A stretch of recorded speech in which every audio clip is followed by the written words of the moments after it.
মহিবুল্লাহ বাবনগরী সাহেব সম্প্রতি কিছুদিন আগে যে একটা বক্তব্য উনি এরকম দিয়েছিলেন যে জামাতে ইসলামের আকীদা ঠিক না, সহি না, উনি এটা বলছেন।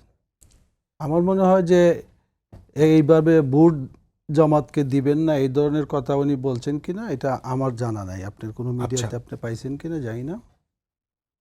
এখন ব্যাপার হলো, জামাত সম্পর্কে মহিবুল্লাহ বাবনগরী বা এদেশের আলম সমাজের কিছুটা ভিন্ন মত বিভিন্ন ব্যাপারে আছে, বিভিন্ন ব্যাপারে ভিন্ন মত আছে। এবং আমরা মনে করি যে আমিরে হেফাজত উনি দেশের একজন বিজ্ঞ এবং বয়োবৃদ্ধ একজন আলেম।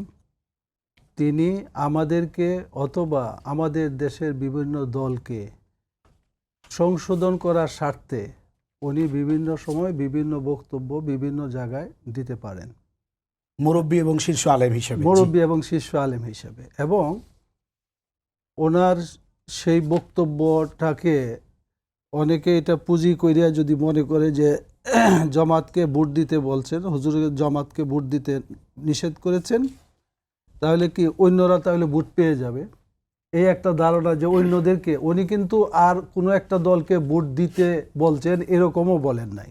না, উনি হচ্ছে যে আপনার 3 অক্টোবর মানে চট্টগ্রামে কথা বলেছেন আর কি। আচ্ছা, যদি বলে থাকেও তাহলে আমি মনে করব যে উনি তো বলতে পারেন। এইটা উনি একবারে হেফাজতের প্ল্যাটফর্মে হেফাজতের সাথে সিদ্ধান্ত নিয়ে যে আমরা কাকে ভোট দিব না দিব, আমি মনে করি হেফাজত একটা অরাজনৈতিক সংগঠন, ভোট কাকে দিবে না দিবে এই প্ল্যাটফর্ম থেকে আমরা কাউকে বলতে যাব না বা যাওয়া উচিত আমি মনে করি না। এবং সেটা কিন্তু ব্যক্তিগত মতামত প্রকাশ করার অধিকার, আপনি সেটাকে ব্যক্তিগত মতামতই বলছেন। অবশ্যই সেটা আপনাদের সাংগঠনিকভাবে আপনারা তাদের যে রাজনৈতিক বোঝাপড়া বা যে মতাদর্শ জামাত ইসলামের, সেইখানে আপনাদের রাজনৈতিক মতাদর্শের সাথে তো অনেকের সাথেই তো আমাদের মিল নেই। আমরা সেগুলোকে অমিল থাকা অবস্থায় রাজনৈতিক বক্তব্যের মাধ্যমে আমরা সেগুলোর মোকাবেলা করব।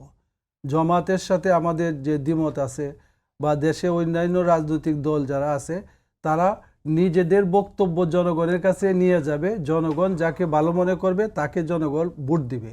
এখন এই সমস্ত বক্তব্যকে সামনে এনে আমাদের একটা দিকে করা হচ্ছে কি যে ইসলামপন্থীরা সব আছে কাদের সাথে, যে মানে জামাতের সাথে নাই বা এই ধরনের একটা মনোভাব তৈরি করা।